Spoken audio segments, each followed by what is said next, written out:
Hello guys, and welcome to another discussion video. This time, I want to talk about Square Enix and how they once again established themselves as a top-tier game developer. Very similar to other companies, they have plenty of games coming out, as well as their beast games that are worthy of Game of the Year competitors. For example, they have games like Outsiders World Slayer, they have one Kingdom Hearts and one Final Fantasy VII phone games that are coming out, Valkyrie Elysium, Dragon Quest III Remastered, and plenty of others. Furthermore, they already have upcoming support to their already established games such as the online MMO Final Fantasy XIV, Babylon's Fall, and Final Fantasy VII The First Soldiers, and plenty of others, different collaborations for different active games. Despite all these projects though, Square Enix also showcased their big AAA projects with estimated releases, which all of them but one gets me real hyped for. First things first, this October Square Enix will release their first big entry, and it's a brand new IP, and this is Forspoken. Developed by the same team who made Final Fantasy XV, comes this brand new project which once again uses Square Enix's engine, the Luminous. The game is an action-adventure game which plays the player in the shoes of Frey Holland, a young girl who gets isekai'd from New York all the way to Athia, a fantasy world. Frey becomes aware of the dangers that lurk in the land of Athia, but she wants to go back to New York where her friends and family are. In her adventure, she is joined by a talking bracelet with which she is capable of casting magical abilities. She was also told that she'll need to free Athia in order for her to go back, and thus she sets on her journey. After Forspoken, this winter comes a remaster which I cannot wait, and this is Crisis Core Final Fantasy Reunion. If you saw my last video, you know what this is all about. The game focuses on Zack's story, a young soldier second class who wishes to become a hero. Zack works for Shinra and under the guidance of his friend and teacher Angel, tries his best to become hero first class. Zack's world turns upside down when he learns that a soldier first class went missing, and his disappearance creates plenty of issues and concerns such as the betrayal of his friends. Despite everything that happens, Zack keeps a positive outcome and tries his best to discover what is happening around Shinra, protect the ones he loves and cares, and become a hero.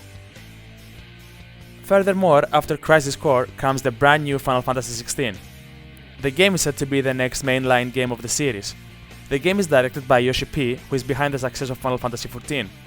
Furthermore, the battle director is the same person who designed the battle system for the Devil May Cry games, and honestly, when you add these two together, the game is a promising hit. The plot seems to be revolved around different kingdoms in a medieval area who believe their god's icons is superior to the other, and thus they try to expand their land. I cannot claim for certain that this will be 100% the plot, as it hasn't been much out of the 2 trailers and 2 interviews, but I believe that's the main core. I might be wrong, I might be right, I don't know. The developers did confirm that the game is finished, however they want to take a year to polish the game in order to have it 100% fictional and playable. The next title after Final Fantasy XVI is Final Fantasy VII Remake Part 2, also known as Final Fantasy VII Rebirth. The story will continue the story from where the intermission left the party. The game is set to be released next winter and acts as the second entry out of the Final Fantasy VII trilogy. Very similar to Final Fantasy XVI, we do not know anything about the plot of Rebirth, as clearly the remake project is not accurate with Final Fantasy VII the original. Thus, there probably won't be no Kogaga trips, no Costa del Sol, and no Tsunami. Still though, it might be in, it might be not, we do not know. The teaser already showed how the heroes seem to be aware of facts from the original game, such as Aerith's deaths and the end of Sephiroth, which leads to plenty of speculations. Not only that, but the teaser also had Cloud and Sephiroth walking side by side, which once again creates plenty of questions such as, are we seeing the present, is it currently happening, or are we having any behind flashback where Cloud says his version of the story? That are some great questions that honestly we'll have to wait for the game to have that answer. The next 2 entries, they are confirmed and teased, but we don't know about any open release window. The first game, and the one I look forward the less, is Dragon Quest XII. Honestly, I haven't played any of the Dragon Quest games, but I am aware of how big the franchise is for Square. 11 is considered one of their best entries, and 12 is promised to be even bigger. All we know about the 12th entry is that it's called The Flames of Fate. That's all. The next and final big release for Square Enix is Kingdom Hearts IV. The game is set to take place after Melody of Memories and is said to have a darker tone. Furthermore, this will be the first entry of the new saga for the franchise, known as The Lost Masters or the Master of Masters saga. The story will focus on Sora and his disappearance at the end of Kingdom Hearts 3. Sora is currently in Quadratum, a place that resembles our human world, and acts as an afterlife for the heroes of the tale. The game doesn't have a release date nor a release window, but according to the Kingdom Hearts team, they are looking towards the end of 2024 and early 2025. Obviously, this might change, so it is not 100% confirmed. The game is also said that it will feel very different from the past entries, but also very familiar.